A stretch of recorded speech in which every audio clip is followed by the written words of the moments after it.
एक तो vector analysis की क्लास में एक बात को समझना है कि दो वेक्टर पैरेलल कब होंगे। यहाँ लिखा हुआ है दो वेक्टर, एक ए वेक्टर लिखा हुआ है, एक क्या लिखा हुआ है बताओ, बी वेक्टर लिखा हुआ है। और ये दोनों वेक्टर को हम पैरेलल प्रूव करना चाहते हैं, तो आई और जे के जो कॉफिशिएंट है और के जो कॉफिशिएंट है उसका रेशियो क्या होना चाहिए, फिक्स होना चाहिए। नहीं, जैसे मान लो कोई वेक्टर आपने ए बी बनाया और कोई वेक्टर आपने बी सी बनाया, और इस वेक्टर के आई जे के कॉफिशिएंट, ध्यान से सुनो सही बच्चे, और इस वेक्टर के आई जे के कॉफिशिएंट, ये आई, इस वेक्टर के आई और जे और के का कॉफिशिएंट और इस वेक्टर के आई और जे और के का कॉफिशिएंट अगर रेशियो इक्वल होगा तो वेक्टर क्या होंगे बताओ, बोलो, पैरेलल होंगे। तुम्हारे किताब में एक सवाल है, तुम्हारे किताब में बुक में, एनसीईआरटी बुक में एक सवाल है, उसके थ्रू एक और चीज मैं तुम्हें बताऊंगा। एनसीईआरटी बुक हमारा 2 और चैप्टर नंबर 5 शायद, नहीं भाई चैप्टर नंबर 4। चलिए, ये जो सवाल है, ये जो सवाल है,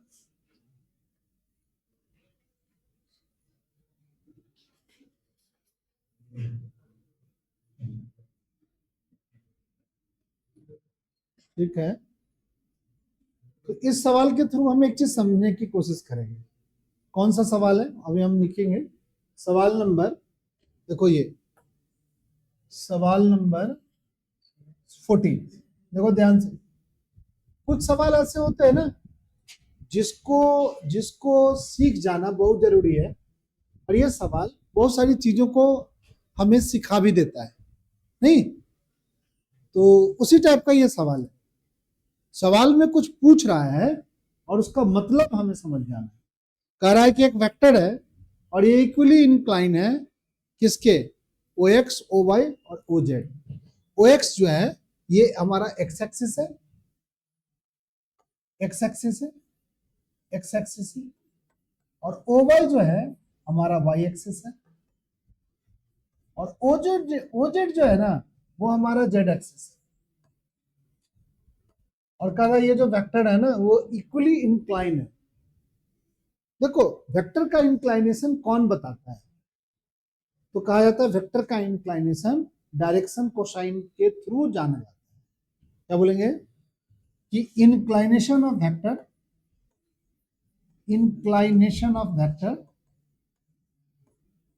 वेक्टर, दिमाग को ये बात याद करने के लिए बोलो, क्या दिमाग, तुम इस बात को क्या कर लो, याद कर लो। इंक्लाइनेशन ऑफ वेक्टर किससे डिसाइड होगा, डायरेक्शन कोसाइन से डिसाइड होगा, डायरेक्शन कोसाइन।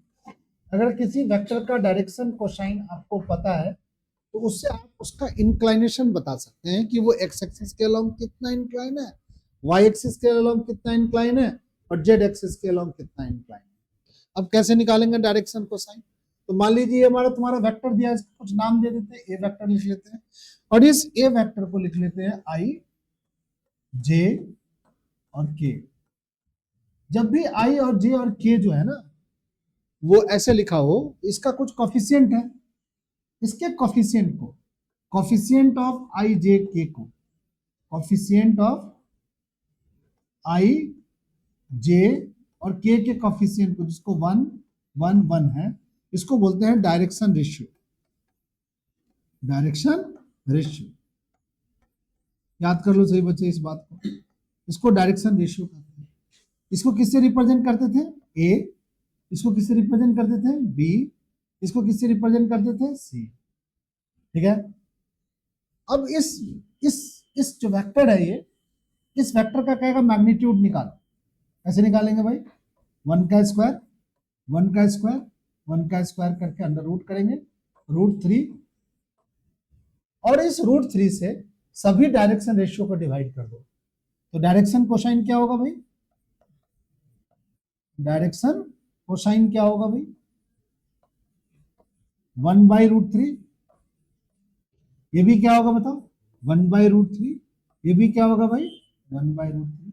और ये डायरेक्शन कोसाइन सब इक्वल है, इसीलिए हम कहेंगे ये जो वेक्टर है वो इक्वली इंक्लाइन है एक्सिस पे।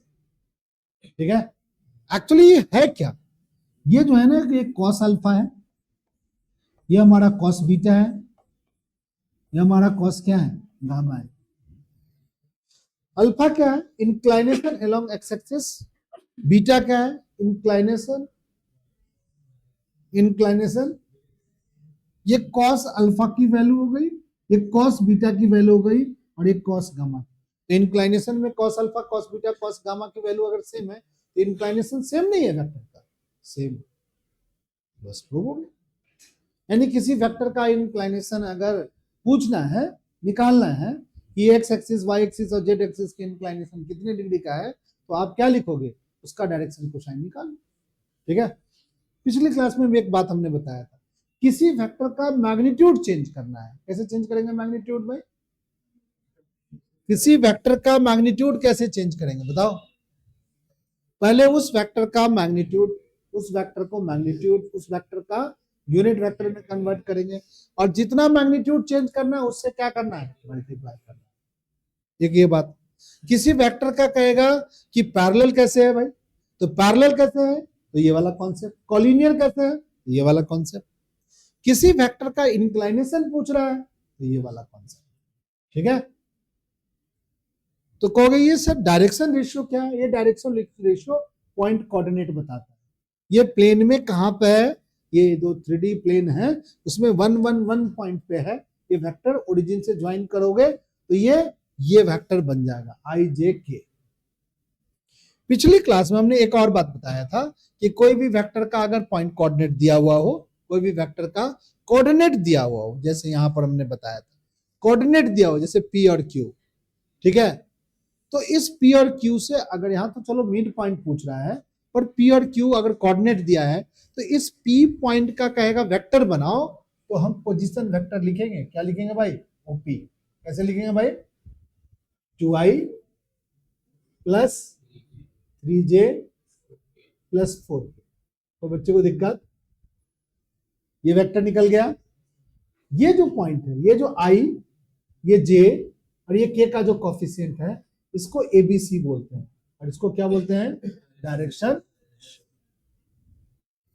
और 2 को अगर डिवाइड कर देंगे 4 और 9 कितना हो गया भाई 4 और 9 13, 13 और 16 29, रूट अंडर 29 से डिवाइड कर दोगे, ये वैल्यू किसका निकलेगा बताओ कॉस अल्फा का। उसी तरीके से कॉस बीटा क्या होगा तो बच्चा बताओ 3 बटे में रूट अंडर कितना 29, कॉस गामा कितना हो गया बताओ 4 बाई रूट अंडर, ये सारे के सारे क्या है डायरेक्शन कोसाइन है, ये L है, ये क्या है बताओ M है, ये क्या है बताओ N है। क्या इक्वली इंक्लाइन है ये वेक्टर, नहीं सर, क्योंकि डायरेक्शन कोसाइन क्या है अलग अलग है। ये जो पॉइंट ये जो कोऑर्डिनेट ये पॉइंट कोऑर्डिनेट को बताता है, उसके ऑनलाइन वाले बच्चों का ये धर्म है कि वो बैठ के पढ़े और उसमें जो बातें समझ में नहीं आ रही है उसको क्या करें पूछे जरूर, रोको, तुम जो बोलते हो ये क्लियर कट सुनाई देता है, अगर तुम्हारे एंड पर वीडियो अगर आपके स्ट्रीमिंग वगैरह नेट वगैरह ठीक है तो आप अच्छा वीडियो मतलब कि समझ सकते हो और चीजों को देख करके समझ भी सकते हो। अब नहीं समझने की कोशिश कर रहे हो तब तो भाई बहुत दिक्कत, तब तो ऑनलाइन क्या ऑफलाइन में भी समझ में नहीं आएगा, यहाँ बैठे रहते हैं बच्चे से। चलो भाई, अब यहाँ पर सवालों को अगर नहीं किए हो तो कर लेना सही बच्चे, मैंने मोस्टली सवालों का जो बेसिक चीज था वो मैं बता चुका हूँ। आज हम लोग पढ़ने के मूड में है प्रोडक्ट ऑफ वेक्टर, ठीक है। प्रोडक्ट ऑफ वेक्टर हम लोग 2 तरीके से वेक्टर का प्रोडक्ट होता है, एक वेक्टर हम लोग जिसको हम लोग बोलते हैं कि डॉट प्रोडक्ट, और इसको क्या बोलते हैं स्केलर प्रोडक्ट। क्या होता है डॉट प्रोडक्ट, इस डॉट प्रोडक्ट, और एक होता है नहीं प्रोडक्ट ऑफ 2 वेक्टर्स, 2 वेक्टर का प्रोडक्ट 2 तरीके से होता है, एक को बोलते हैं डॉट प्रोडक्ट, लिखना शुरू कर दो हमारे साथ साथ सभी बच्चे जो नहीं जानते हैं, और एक होता है क्रॉस प्रोडक्ट, जो जानते हैं वो भी लिखो क्रॉस प्रोडक्ट। क्रॉस प्रोडक्ट क्या लिखेंगे? Cross product. Cross product. एक को हम डॉट प्रोडक्ट बोलेंगे, दूसरे को हम क्या बोलेंगे? Cross product. डॉट प्रोडक्ट का मतलब क्या होगा? ए वेक्टर को बी वेक्टर के साथ डॉट करेंगे ऐसे। क्रॉस प्रोडक्ट में क्या होगा? ए वेक्टर को बी वेक्टर के साथ क्रॉस करेंगे ऐसे। ठीक है, ठीक। यहां पर जब भी डॉट करोगे एक जो नई चीज बनेगी वो सी बनेगी, और इस सी क्या होगा? स्केलर होगा। इस डॉट प्रोडक्ट का दूसरा नाम है स्केलर प्रोडक्ट। Scalar product. और क्रॉस प्रोडक्ट से जो नई चीज बनेगी मल्टीप्लाई करने के बाद वेक्टर बनेगा। ये वेक्टर नहीं बनेगा, ये स्केलर बनेगा, और ये क्या बनेगा? वेक्टर बनेगा। वेक्टर बनता है इसलिए इसका दूसरा नाम वेक्टर प्रोडक्ट भी बोलते हैं इसको। तो क्या बोलते हैं? वेक्टर प्रोडक्ट भी बोलते हैं। एक को क्रॉस प्रोडक्ट बोलते हैं और एक को डॉट प्रोडक्ट बोलते हैं। ठीक है, चलो। अब ये सी जो होगा वो स्केलर है, इसका कुछ ना कुछ तो मैग्नीट्यूड होगा। इस स्केलर का मैग्नीट्यूड क्या होगा? A b cos theta. इसके पास मैग्नीट्यूड क्या होगा? A b sine theta. और यहां लिखेंगे सी कैप। सी कैप जो है, ये सी कैप डायरेक्शन बताएगा। किसका डायरेक्शन बताएगा? सी वेक्टर का। और यहां जो सी वेक्टर है वो परपेंडिकुलर होगा ए वेक्टर पे, और सी वेक्टर है जो परपेंडिकुलर होगा किस पे? B vector. ठीक है, फिर से एक बार सब चीज को समझ लेते हैं। दो वेक्टर का जब क्रॉस प्रोडक्ट होगा एक नया वेक्टर बनेगा। जो नया वेक्टर है उसका मैग्नीट्यूड क्या होगा? A b sine theta. और इसका डायरेक्शन क्या होगा? ए और बी दोनों पर क्या होगा? परपेंडिकुलर होगा। ए और बी पर क्या होगा? परपेंडिकुलर होगा। कहोगे सर ये थीटा कहां से आया? ये थीटा एंगल है। किसके किसके बीच में? एंगल ए और एंगल बी के बीच में। ये थीटा हमारा क्या है? एंगल है। ये हमारा एंगल है। एंगल है वेक्टर ए एंड वेक्टर क्या? बी। ए और बी के बीच का एंगल है। यहां भी जो थीटा है ना वो ए और बी के बीच का एंगल है। यहां जो थीटा है ये भी क्या है? एंगल बिटवीन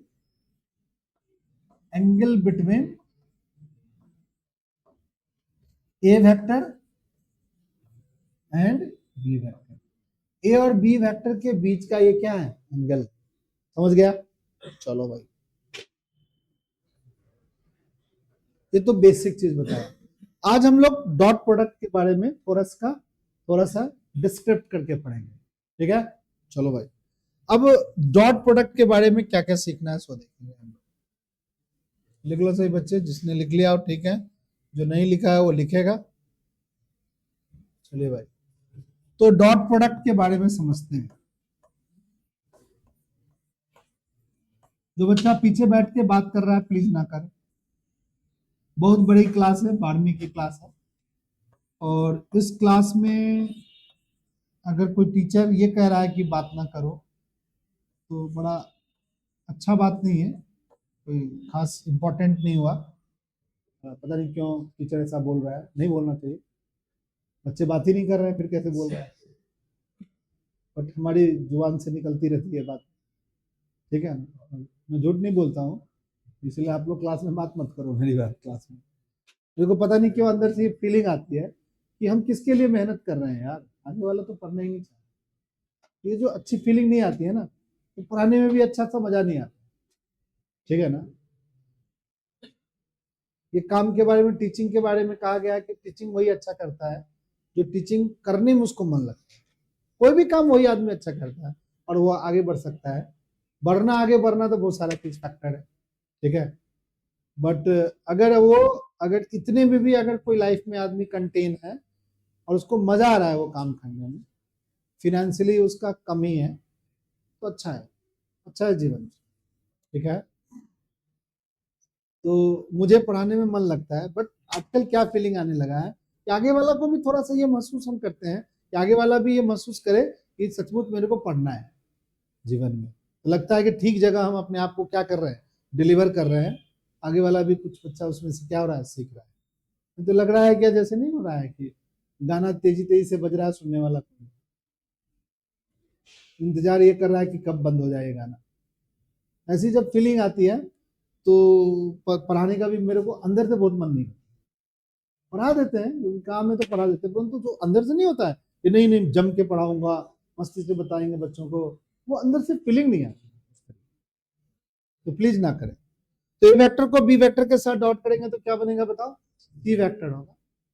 सी वेक्टर नहीं होगा, स्केलर होगा। तो कैसे निकालेंगे भाई? ए का मैग्नीट्यूड ले लेंगे, बी का मैग्नीट्यूड लेंगे, और दोनों के बीच का एंगल थीटा है, इसको ऐसे मान, ठीक है, कॉस थीटा है। तब तो ये मतलब है कि आपको ए का मैग्नीट्यूड निकालना पड़ेगा, बी का मैग्नीट्यूड निकालना पड़ेगा, थीटा भी आपको देना पड़ेगा, तभी जाके आप निकाल पाओगे। बट मान लो कि कोई वेक्टर तुम्हें ऐसे दे दिया, ए वेक्टर ऐसे दिया, और यहां दे दिया आई प्लस जे प्लस के, और बी वेक्टर दे दिया और कह दिया 2i प्लस में 3j प्लस में 4k, या के लिख दिया। अब कहेगा इसका डॉट प्रोडक्ट कर, तो तुम कहोगे सर इसका मैग्नीट्यूड तो सर निकाल लेंगे, इसका भी मैग्नीट्यूड निकाल लेंगे, और इसके बीच का एंगल तो सर आपने दिया ही नहीं, तो कैसे निकालेंगे? तो ऐसा जब फैक्टर दिया रहा है ना, तब इसका डॉट बहुत सिंपल है, आसानी से डॉट करना है। कैसे डॉट करना है? तो एक कॉन्सेप्ट समझना है। सपोज कर लो तुमने आई को डॉट किया आई के साथ, क्या होगा? कोई बच्चा बताओ। आई का मैग्नीट्यूड कितना है? 1। दूसरे आई का भी मैग्नीट्यूड कितना है? 1। दोनों आई क्या है? एक्स एक्सिस को रिप्रेजेंट करता है, तो दोनों एक्स एक्सिस है, तो क्या हो गया? दोनों के बीच का एंगल 0। cos 0 डिग्री क्या हो गया बताओ? 1। cos 0 क्या हो गया? 1। यानी cos 0 1 हो गया, तो सबको अगर हम मल्टीप्लाई करेंगे तो क्या होगा बताओ? 1 ही आएगा। यानी एक कॉन्सेप्ट बन गया कि आई को यानी किसी भी यूनिट वेक्टर का अगर डॉट करते हैं, सेम यूनिट वेक्टर होगा तो उसका मैग्नीट्यूड क्या आएगा? 1 आएगा। उसी तरीके से जब जे के साथ जे को डॉट करेंगे तो कितना आएगा भाई? 1। के साथ के को डॉट करेंगे तो कितना आएगा भाई? और आई को अगर जे के साथ करोगे तब 0 आएगा। कहेंगे क्यों सर? तो आई का जो वेक्टर है वो एक्स एक्सिस है, जे वेक्टर क्या है? वाई एक्सिस है। दोनों के बीच का एंगल अपने आप पता चल गया, 90 डिग्री है। cos 90 क्या होता है? 0 होता है। अब सिंपल तरीके से इसको डॉट कर, ए वेक्टर को बी वेक्टर के साथ डॉट कर देंगे, ए वेक्टर डॉट करेंगे बी वेक्टर के साथ। कैसे करेंगे भाई? यहाँ लिखेंगे आई, इसको लिखेंगे जे, इसको लिखेंगे के, और इसको डॉट कर देंगे किसके साथ भाई? 2i प्लस 3j प्लस, समझ गया? अब सिंपल डॉट कर दो। कैसे करेंगे डॉट भाई? इसके साथ इसको डॉट करेंगे तो 2 आएगा, बट इसके साथ इसको करने जाएंगे तो 0 जाएगा। इसके साथ जनरली हम लोग 10वीं वगैरह में नहीं डिस्ट्रीब्यूट ये करते थे, मल्टीप्लाई करते थे, उसी तरीके से कर देना। जे को आई से करेंगे 0, और जे को जे से करेंगे तो कितना होगा भाई? 3। जे को के से करेंगे 0 हो जाएगा, के को आई से करेंगे 0 हो जाएगा, के को जे से करेंगे 0 हो जाएगा, के को के से करेंगे 1 हो गया। हमारा ए डॉट बी कितना होंगे? 4 1 5 1 यार, ए डॉट बी। चलो सही है। तो वेक्टर को डॉट ऐसे भी कर सकते हैं। अब कोई आदमी पूछेगा कि इन दोनों वेक्टर के बीच का एंगल बताओ भाई। सर आप एंगल नहीं दिए थे, आप एंगल हम ढूंढना चाहते हैं, तो डॉट का कैसे एंगल कैसे ढूंढेंगे भाई? तो हमने सीखा है, ए वेक्टर को बी वेक्टर के साथ डॉट करेंगे, ए का मैग्नीट्यूड यहाँ लिखेंगे, बी का मैग्नीट्यूड यहाँ लिखेंगे, और दोनों के बीच के एंगल का कॉस थीटा लिखेंगे। ए डॉट बी पहले निकाल लिया, 6 आ गया। ए का मैग्नीट्यूड निकालना हम जानते हैं, √3 आएगा। कोई दिक्कत किसी को? ए का मैग्नीट्यूड √3, बी का मैग्नीट्यूड 4 और ये 9 1 10 14 √14 हो गया, और cos थीटा हो गया। cos थीटा कितना हो गया भाई? बोलो। 6/14 तिया क्या हो गया? 42। थीटा कितना होगा भाई? cos इनवर्स, बोलो कोई बच्चा, 6/√42। This is the angle between क्या? A and B. समझ रहे हैं कैसे कैसे करना है? ए डॉट बी भी निकाल दिया, दोनों के बीच का एंगल भी निकाल दिया, मैग्नीट्यूड तो आपको निकालने आता ही है। तो इस तरीके से आप वेक्टर का डॉट प्रोडक्ट पे छोटी छोटी बातें जस्टिफाई कर सकते हैं। एक बात जो सबसे इंपॉर्टेंट है कि आई के साथ आई का डॉट क्या होगा? 1 होगा। जे के साथ जे का डॉट क्या होगा? बट आई के साथ जे का डॉट जो होगा वो 0 होगा, के साथ के 1 होगा, जे के साथ जे डॉट। समझ गया सब बच्चा? हाँ 6, ये दोनों जुड़ गया। ये आई के साथ आई को किया 2 हो गया, जे के साथ जे को कर दो 3 आ गया, के साथ के को करेंगे 1 आ गया। सबको जोड़ेगा तो 6 नहीं आएगा? सिंपल तो ऐड कर दिया इसको यार। है कट करना है, किसको कट करोगे भाई? कहां चला गया दिमाग? सुनो, हम इसको डॉट कर रहे हैं तो इसके साथ इस सबको मल्टीप्लाई करेगा, तो आई के साथ आई को डॉट करेगा तो क्या आएगा बताओ? 1, तो 2 आ गए। आई के साथ जे के करेगा तो क्या आएगा? 0। आई के साथ के को करेगा तो क्या आएगा? 0। अब बता दे, अब जे को आई के साथ करेगा तो 0 नहीं आएगा, और जे को जे के साथ करेगा तो क्या आएगा? 3 आएगा। अब के को के साथ करेगा तो क्या आएगा? बाकी सब तो 0 ही आ रहा है। अब ये सब करेगा क्या? प्लस ही तो करेगा, प्लस साइन बीच में लगाया तो प्लस ही तो करेंगे, प्लस साइन कर दिया। ठीक है, चलो एक सवाल के थ्रू और तुम बताते हैं। सुनो,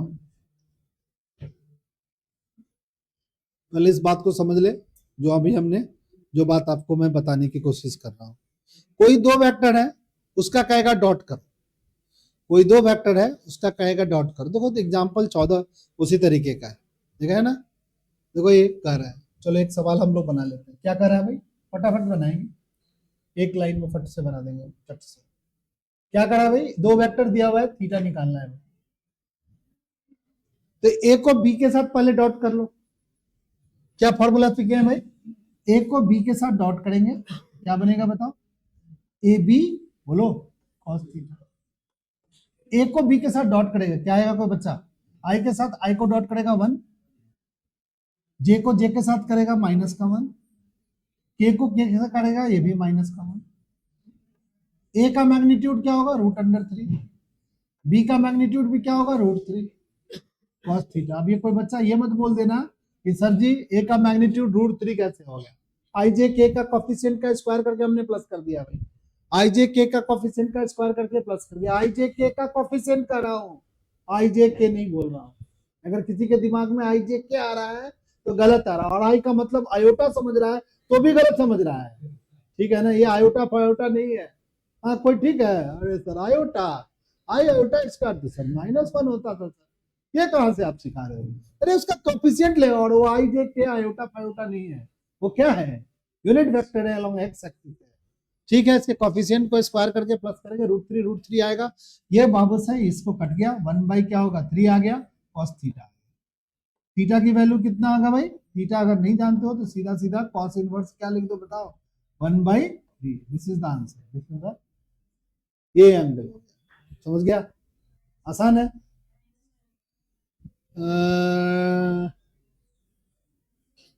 अरे यार मस्त काट दिया हम तो, कुछ मजेदार नहीं काट दिया हम, -1 से -1 ही काट दिया। चलो भाई यहाँ माइनस कर देते हैं, जबरदस्त कभी कभी गलती हमसे हो जाती है बॉस। चलिए, मैं सोचा नहीं था कि ऐसी गलती हमसे होगी, बट मैं कर दिया, फ्लुक में हो जाती है। चलिए भाई, तो इस तरीके से चीजों को क्या करना है? एनालाइज करना है। कर लेगा सब बच्चा? देखो cos थीटा, थीटा बराबर cos इनवर्स 1/3 का वैल्यू। चलिए भाई, अब जैसे एक सवाल और थोड़ा सा कर लेते हैं, जब हम छेड़ दिए हैं सवाल की बात तो पहले इस बात को कर ही लेते हैं। चलो भाई, आज एक सवाल कर लेते हैं। क्या कर रहा है भाई? एग्जाम्पल में एक वेक्टर ए दिया हुआ है, दूसरा वेक्टर बी दिया हुआ है। शो करना है कि वेक्टर परपेंडिकुलर है। देखो कभी भी दो वेक्टर अगर परपेंडिकुलर होगा, सुनो, ए वेक्टर परपेंडिकुलर होगा, ए वेक्टर परपेंडिकुलर होगा बी वेक्टर पे, तो क्या होगा? ए वेक्टर का डॉट जो होगा बी वेक्टर के साथ, वो क्या होगा बताओ? एक छोटा सा कॉन्सेप्ट। कैसे कॉन्सेप्ट है भाई? कहोगे सर कैसे, थोड़ा सा समझाइए। तो ए वेक्टर को बी वेक्टर के साथ डॉट करते हो, तो ए का मैग्नीट्यूड लिखोगे, बी का मैग्नीट्यूड लिखोगे, कॉस क्या लिखोगे? दोनों के बीच का एंगल क्या लिखेंगे? 90। कॉस 90 क्या होता है बताओ? 0। ठीक है, यानी आपको अगर दो वेक्टर को परपेंडिकुलर प्रूव करना है तो दोनों का डॉट क्या होना चाहिए? 0 होना चाहिए। अगर डॉट 0 हो गया तो हम समझ लो वो वेक्टर क्या है? परपेंडिकुलर है। तो चलो ए वेक्टर में बी वेक्टर को प्लस कर दो, ए प्लस बी वेक्टर को प्लस कर दो, करो प्लस। इस बाबू को इस भैया में जोड़ दो, 6 आई। इसके साथ कर दो 2j, इसके साथ इसको ऐड कर दो 8k। ए वेक्टर में बी वेक्टर को क्या कर दो? माइनस कर दो। माइनस करोगे तो क्या, इसमें से इसको माइनस करोगे 4i। अब पूरा लिख के भी कर सकते हो, बट मैं यहाँ पर डायरेक्ट कर रहा हूं, ऐसे भी कर सकते हैं, कोई दिक्कत नहीं है। ए में से इसको गलती नहीं होना चाहिए, ए में से बी को माइनस करें 4j प्लस का 2k। अब ये vector a plus b vector को डॉट करना है हमको किसके साथ, ए माइनस बी वेक्टर के। अगर ये परपेंडिकुलर होगा तो क्या होगा भाई, 0 होगा इसका डॉट। इसके साथ इसको डॉट करोगे तो क्या होगा, 6 को 4 से मल्टीप्लाई करेंगे 24, इसके साथ इसको मल्टीप्लाई क्या हो गया 8, इसके इसको मल्टीप्लाई करेगा 16। ध्यान से देखो डॉट क्या हो रहा है, 0 आ रहा है, 0 आ रहा है, यानी a plus b vector is perpendicular to क्या, a plus b vector is perpendicular to क्या, a माइनस बी वैक्टर। इस तरीके से छोटे छोटे सवाल आएंगे एग्जाम में, अगर आप पक्का बना देना, ठीक है। चलिए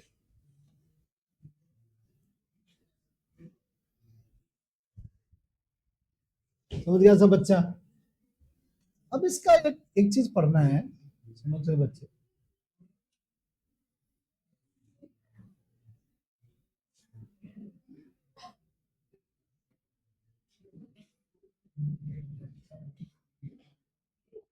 चलिए भाई, projection of vector on A line, ये बात पढ़ना है, समझ रहे बच्चे। लिखो हेडिंग लगाओ, projection of vector on A line, projection of vector on A line. देखो मान लो कि एक वेक्टर ऐसे दे दिया, मान लो एक वेक्टर तुम्हें ऐसे दे दिया, दूसरा वेक्टर ऐसे दे दिया, दूसरा वेक्टर,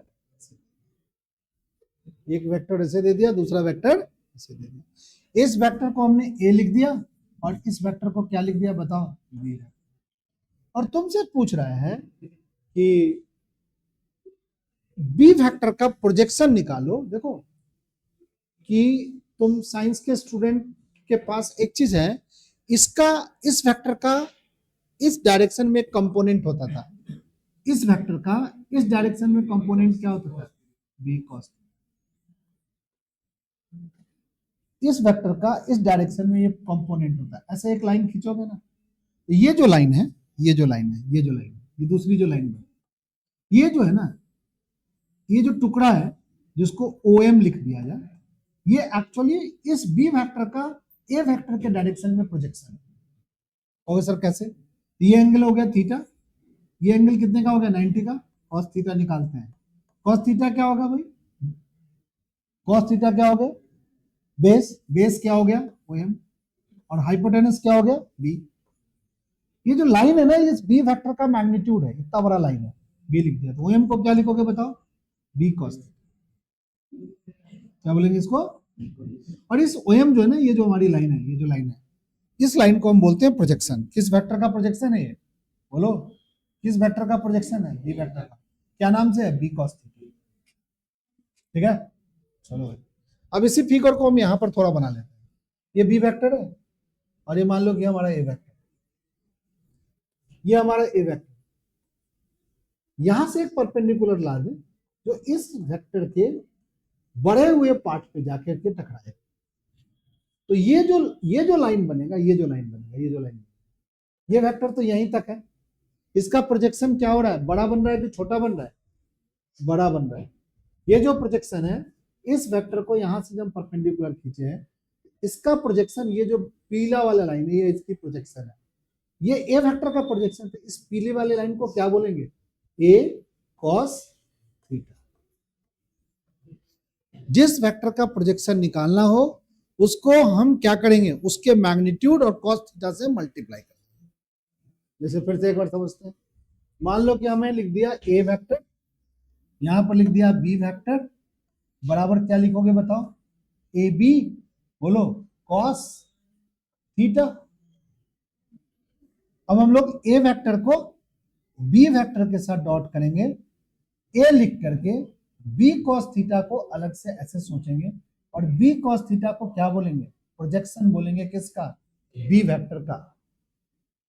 फिर क्या लिख सकते हैं, ए वेक्टर डॉट बी वेक्टर बराबर बी पहले लिख देते हैं और ए कॉस थीटा बाद में लिख लेते हैं। तो हम ए कॉस थीटा को क्या बोल सकते हैं, प्रोजेक्शन बोल सकते हैं। इसका ए वेक्टर कैसे निकालेंगे भाई? बी कॉस थीटा कैसे निकालेंगे? बी कॉस थीटा निकालने के लिए ए वेक्टर के बी वेक्टर के डॉट में हम ए वेक्टर के मैग्नीट्यूड से क्या कर देंगे बताओ? डिवाइड कर देंगे। और अगर हम ए कॉस थीटा निकालना चाहते हैं तो क्या होगा भाई? ए वेक्टर को बी वेक्टर के साथ डॉट कर करके बी वेक्टर के मैग्नीट्यूड से क्या कर देंगे बताओ? डिवाइड कर देंगे। समझ गया? किसी बच्चे को नहीं समझ में आया तो थोड़ा सा रुकेगा, देखो थोड़ा सा समझोगे। प्रोजेक्शन पहले होता क्या है पहले उसको समझ ले थोड़ा सा। जैसे ये लाइन है, मान लो एक लाइन है और इस पर तुमने ऐसे एक और लाइन बना दिया, वेक्टर फैक्टर छोड़ दो आप, ठीक है। अगर यहां से परपेंडिकुलर अगर तुम खींचोगे तो ये वाला जो पार्ट है ना, इसको बोलते हैं इस लाइन का प्रोजेक्शन है इस लाइन के ऊपर।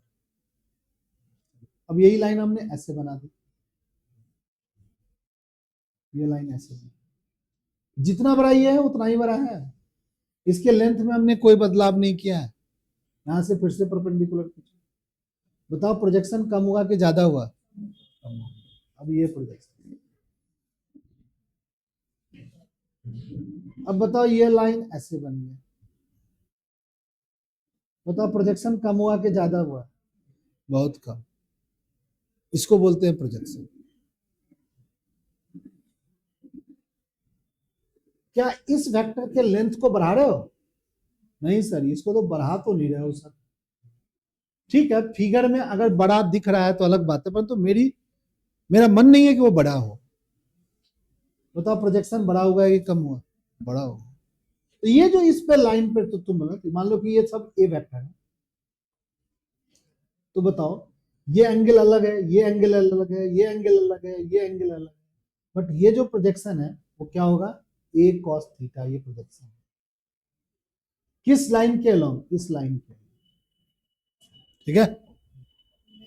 मान लो कोई कोई कहेगा सर जी ऐसे हो गया था, इसका प्रोजेक्शन तो इधर जाएगा, इस वेक्टर के उल्टे डायरेक्शन में इसका प्रोजेक्शन है भाई, ठीक है। निगेटिव प्रोजेक्शन ही है, बट तुम्हें सीखना है पॉजिटिव प्रोजेक्शन। तो पॉजिटिव प्रोजेक्शन, अब हम मान लो कि इसको परपेंडिकुलर लगा दिए, तो क्या इस वेक्टर का इस पर प्रोजेक्शन है? चलो, प्रोजेक्शन का दूसरा इम्पैक्ट है किसी चीज का इम्पैक्ट किसी चीज के ऊपर, ठीक है। अब तुमसे पूछेंगे तुम्हारी फैमिली में तुम्हारे ऊपर मम्मी का इम्पैक्ट ज्यादा है कि पापा का इम्पैक्ट ज्यादा है? तो कहोगे सर मम्मी का इम्पैक्ट ज्यादा है। मम्मी का प्रोजेक्शन ज्यादा है भाई, पापा का प्रोजेक्शन कम है, ठीक है। इम्पैक्ट कहने का मतलब हो गया कि उस पर्टिकुलर डायरेक्शन में इस फैक्टर का एक इम्पैक्ट इस लाइन में कैसा पड़ रहा है, तो उस इम्पैक्ट को कैसे लिखते हैं? B cos theta. कैसे लिखेंगे? B cos theta. अब तेरे को क्या कर रहा है भाई कि हमें किसी और वेक्टर का, जैसे मान लो या ऐसे सोचो, मान लो कि डायग्राम से हम समझा रहे हैं तुम लोग को कि मान लो कि कोई वेक्टर ऐसे दे दिया और कोई वेक्टर ऐसे दे दिया, इस वेक्टर का इंपैक्ट इस डायरेक्शन में निकाल, इस लाइन के अलोंग निकाल। तो तुम कहोगे सर जी ये तो बड़ा वेक्टर है, तो चलो सर इसको आगे बढ़ा लेते हैं सर। और सर यहां से हम परपेंडिकुलर खींचेंगे सर, ये एंगल सर 90 का होना चाहिए। ये वेक्टर सर अगर आपका ए है सर, तो ये जो लाइन जो है, ये वाली लाइन, कौन वाली लाइन सर? ये वाली लाइन, ये वाली लाइन, ये जो लाइन है सर ना, इसको हम सर क्या लिखेंगे? ए कॉस थीटा। ये क्या है? ए कॉस थीटा। किसका प्रोजेक्शन है भाई? ये वेक्टर।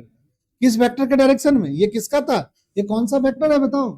ये कौन सा वेक्टर है? बी वेक्टर है।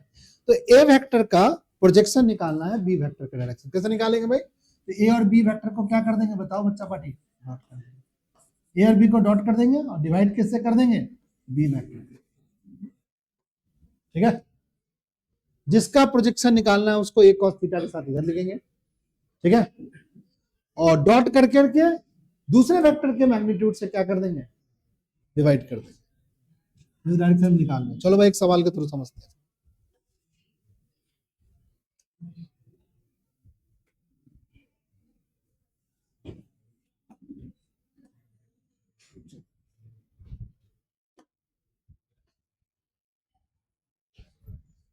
चलो भाई, find the projection of this vector on vector this. किस वेक्टर का प्रोजेक्शन निकालना है? ए वेक्टर का प्रोजेक्शन निकालना है। तो क्या लिखेंगे? इस वेक्टर के साथ क्या लिख दें? ए कॉस थीटा। इसी को ना कहेंगे प्रोजेक्शन ऑफ ए वेक्टर। क्या बोलेंगे? Projection of A vector. कैसे निकालेंगे प्रोजेक्शन ऑफ ए वेक्टर भाई? ए वेक्टर को बी वेक्टर के साथ डॉट करेंगे और बी वेक्टर के मैग्नीट्यूड से क्या कर देंगे बताओ? यही तो प्रोजेक्शन होता है, नहीं होता है? ए और बी का डॉट करो, क्या होगा बताओ? इसके साथ इसको डॉट करोगे तो क्या आएगा? 2। इसके साथ इसको डॉट करोगे तो क्या आएगा बताओ? 6। इसके साथ इसको डॉट करोगे तो क्या आएगा बताओ? 2। और बाई में बी का मैग्नीट्यूड क्या हो गया? 4, 1 5 और 1 6। कितना हो गया? 6 और 4 10। 10 बटे में क्या होगा? Root under 6। This is the projection of this vector on this vector. ठीक है, आसान है। देखो आ गया रे, 10 बटे में रूट 6। ठीक है, रूट 6 से क्या कर दिया बताओ? रेशनलाइज कर देंगे। तो रूट 6 से रेशनलाइज करोगे तो क्या होगा? यहाँ रूट अंडर 6 लिखेंगे, यहाँ भी रूट अंडर 6 लिखेंगे। क्या लिखेगा? 10 रूट अंडर 6 बाई में क्या लिखेगा? 6। कट के क्या आएगा? 5 रूट अंडर 6 बाई में क्या आएगा? 3। यही है, ऊपर भी छोड़ सकते हैं। ठीक है, समझा कि नहीं समझा? एक और बात, ए वेक्टर को डॉट कर दोगे बी वेक्टर से या बी वेक्टर को डॉट कर दोगे ए वेक्टर से, बात सेम होता है। कॉम्यूटेटिव लॉ को ओबे करता है। लॉ ऑफ कॉम्यूटेटिव ओबे करता है। ए वेक्टर को डॉट करोगे B vector plus C vector के साथ, जो बराबर होगा ए वेक्टर को डॉट करोगे बी वेक्टर के साथ प्लस में ए वेक्टर को डॉट करोगे सी वेक्टर के साथ, बात बराबर होगा। इसको बोलते हैं डिस्ट्रीब्यूटिव प्रॉपर्टी। डिस्ट्रीब्यूटिव प्रॉपर्टी को भी क्या करता है? ओबे करता है। कौन? वेक्टर का डॉट। समझ गया?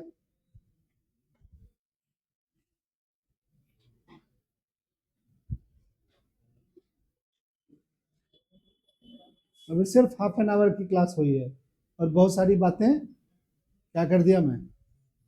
बता दिया। चलो भाई, अभी भी हमारी 15 मिनट्स क्या होगी क्लास है।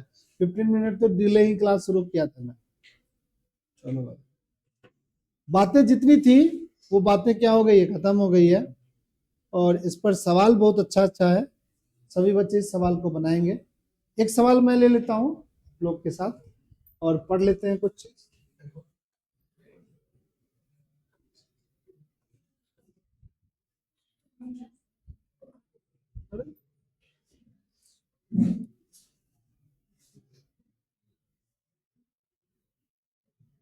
चलो भाई, ये 3 पॉइंट से और कॉलिनियर कर रहा है वेक्टर प्रूव करो भाई। ये तो प्रूव कर देंगे भाई। पॉइंट दिया हुआ है तो इसको क्या मानेंगे? वो एक क्या मानेंगे? ओ ए को पोजीशन वेक्टर ए पॉइंट के लिए लिख लेंगे सबसे पहले। जब भी पॉइंट कोऑर्डिनेट दिया तो पोजीशन वेक्टर लिखेगा, बिना पोजीशन वेक्टर किए हुए मत बनाना बच्चा पार्टी, नहीं तो गड़बड़ हो जाएगा। यह ही होगा, ये 2j होगा प्लस में क्या होगा बताओ? 7k। चलो भाई, ओसी वेक्टर लिख दे, ओबी वेक्टर लिख दे। बोलो भाई, 2i 6j 3k। अगला बताओ, ओसी वेक्टर बोलो 3i plus 10j minus k। अब ए बी वेक्टर निकाल लो। कैसे निकालेंगे? ओ बी वेक्टर में से ओ सी वेक्टर सॉरी ओ ए वेक्टर माइनस कर देंगे। करो माइनस, आई प्लस का 4j माइनस का 4k। और फिर बीसी वेक्टर में से क्या माइनस कर लेंगे? बीसी वेक्टर निकालेंगे। ओसी वेक्टर में से ओ बी वेक्टर माइनस कर लेंगे। क्या होगा भाई? इसमें से इसको माइनस करेंगे। आई ये क्या है? 4j, और इसमें से इसको माइनस करेंगे, माइनस का 4। ध्यान से देखो इस वेक्टर को, a1 by a2, b1 by b2, c1 by c2, नहीं है proportional. 1 by 1, 4 by 4, minus 4 by 4। क्या कॉन्सेप्ट पढ़ा? i का कॉफिशिएंट 1, दूसरे i का कॉफिशिएंट 1, j का कॉफिशिएंट 4, j का कॉफिशिएंट 4, माइनस का 4, माइनस का 4, सब बराबर है इसके लैम्डा के, यानी कांस्टेंट है, बराबर है, कांस्टेंट है। तो ये वाला वेक्टर इस वाले वेक्टर के क्या हो गया बताओ? कॉलिनियर भी हो गया। देखो एक चीज है, कॉलिनियर क्यों है? क्योंकि ये बी पॉइंट और ये पॉइंट कॉमन है। पैरेलल भी होगा, बट ये ए बी होता और ये सी डी होता तो पैरेलल भी लिख सकते। बट क्या हुआ, क्या मतलब हुआ, ये ए बी वेक्टर ऐसे बना, ये हमारा ए का स्टार्ट पॉइंट और बी क्या है? फाइनल पॉइंट है। और जहां पर बी का फाइनल पॉइंट है वहीं से एक वेक्टर और बनता है जिसको बीसी वेक्टर बोल रहे हैं। यानी वन पॉइंट क्या है? कॉमन है। अगर ए बी और बीसी वेक्टर में कोई दो वेक्टर में ये वाला शर्त पूरा करता हो, साथ में एक पॉइंट कॉमन हो, तो वेक्टर को हम क्या बोल सकते हैं? कॉलिनियर बोल सकते हैं। बट अगर एक वेक्टर ए बी हो और एक वेक्टर सी डी हो, तो ए बी वेक्टर तुम ऐसे बनाओगे, सी डी वेक्टर ऐसे बनाओगे, और ए वन बटे में ए टू, बी वन बटे में बी टू, और सी वन बटे में क्या हो? सी वन बटे में सी टू हो, तो वेक्टर को हम पैरेलल कहेंगे, कॉलिनियर नहीं भी कह सकते। ठीक है, कॉलिनियर में एक पॉइंट कॉमन होना जरूरी है। ठीक है, अगर आप बना रहे हो तो आप एक पॉइंट कॉमन करके बनाएंगे। बी पॉइंट नहीं देख रहे हो? बी पॉइंट कॉमन है, जहां से ये वेक्टर एंड किया वहीं से दूसरी वेक्टर क्या हो गई बताओ? स्टार्ट हो गई। तो ठीक तो है भाई, यही तो कॉलिनियर होता है। 3 पॉइंट कॉलिनियर है, क्या मतलब है भाई? ये पॉइंट ए बी है और ये पॉइंट बी सी है, तो बी पॉइंट दोनों में कॉमन नहीं हो गया? ए बी लाइन में भी हो गया और बी सी लाइन में भी हो गया, ठीक तो है, कॉलिनियर है। बट एक पॉइंट ऐसे है और दूसरा वेक्टर ये ए बी पॉइंट है और ये कौन है बताओ? सी डी पॉइंट है, तो कॉलिनियर नहीं है भाई, पैरेलल है। शर्त क्या होगा भाई? A one by A two बराबर होगा B one by B two, बराबर होगा किसके? सी वन बाई, ये कंडीशन। समझ गया सब बच्चा?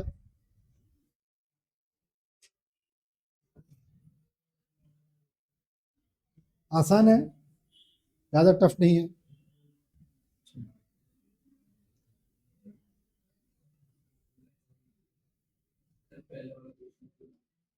वाला वाला क्वेश्चन, ये वाला क्वेश्चन 10.3 का पहला, आओ भाई 10.3 का पहला, 10.3 का पहला, चलो आ जाओ सही बच्चे। 10.3 का पहला सवाल क्या कर रहा है भाई? फाइंड द एंगल बिटवीन ए और बी वेक्टर। ए का मैग्नीट्यूड दिया हुआ है, बी का मैग्नीट्यूड दिया हुआ है, कैसे लिखेंगे भाई? ए वेक्टर को बी वेक्टर के साथ डॉट करेंगे, क्या लिखेंगे? ए का मैग्नीट्यूड, बी का मैग्नीट्यूड, दोनों के बीच का एंगल क्या हो गया? कॉस। यही तो फॉर्मूला पढ़ा। ए डॉट बी दिया हुआ है √6, सर √6 लिख दीजिए। ए का मैग्नीट्यूड कितना है? √3।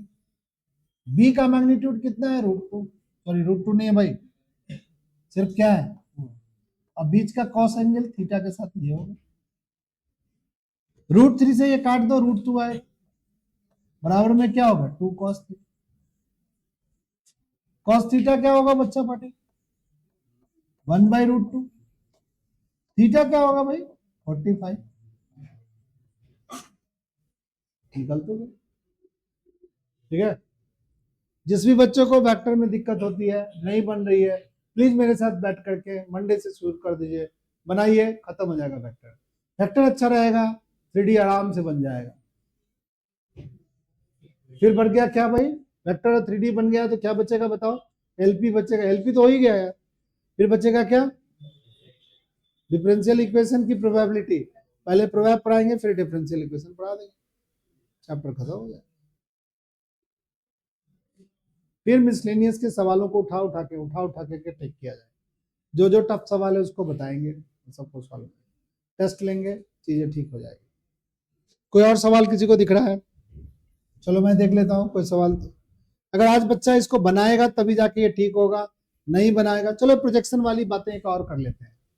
प्रोजेक्शन में थोड़ा सा कंफ्यूजन हो सकता है बच्चों को। प्रोजेक्शन की बात एक और कर लेते हैं। चलिए भाई, क्या करें, किसका प्रोजेक्शन निकालना है?